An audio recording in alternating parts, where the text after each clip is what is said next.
was the music that saved him. He sang and played the whole night through, as he had done in the little chapel at the Castel dell'Ovo. He accompanied himself singing the Salve Regina, the Alma Redemptoris, and other motets all through the night.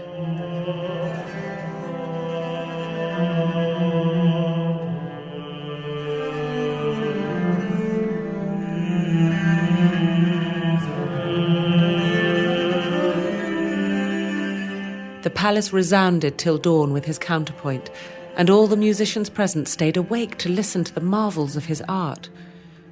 Camilla Esposito, on the other hand, slept the sleep of the just, and it was she who, the following morning, requested his release.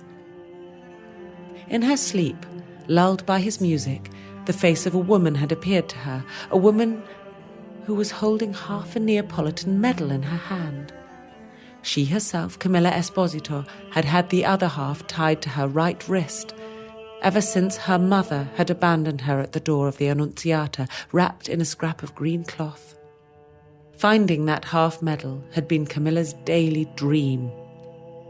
Ortiz's nocturnal music had given her a ray of hope. For her, it was a sign that was heaven sent.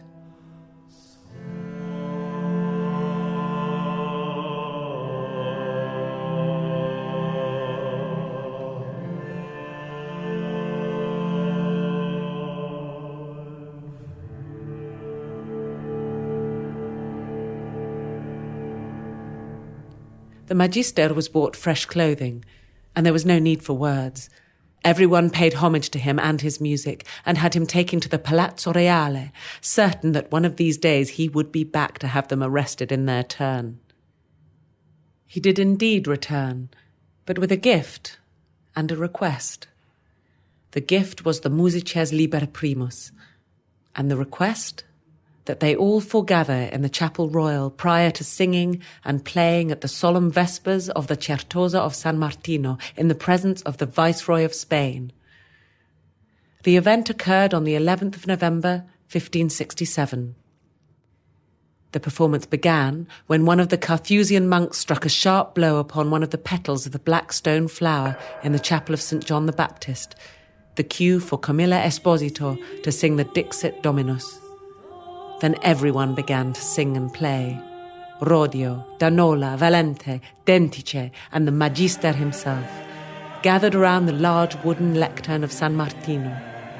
For the first time, Naples and Spain were raising their voices together in a single song. That was Camilla Esposito's greatest miracle.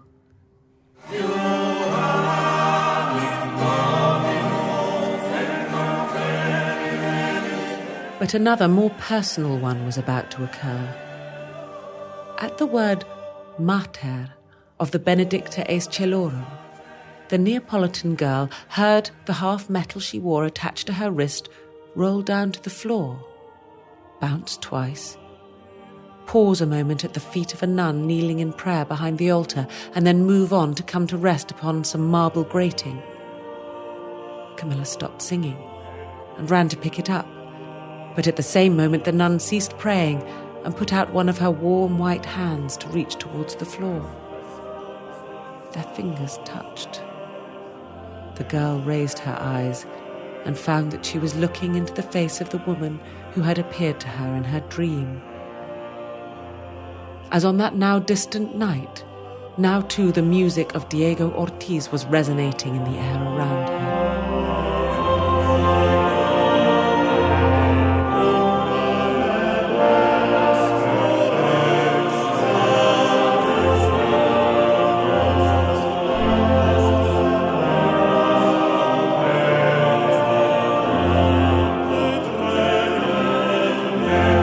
Nobody ever knew why Camilla Esposito had suddenly stopped singing that night. Not even the Magister. Now that the Vespers were over, he was listening entranced to the perfect harmonies which concluded his own Salve Regina for 5 voices. A resplendent Venus was shining high in the sky.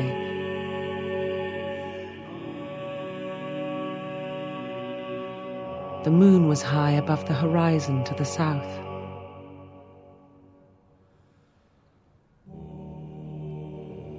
Orion and Sirius would briefly be masters of the night.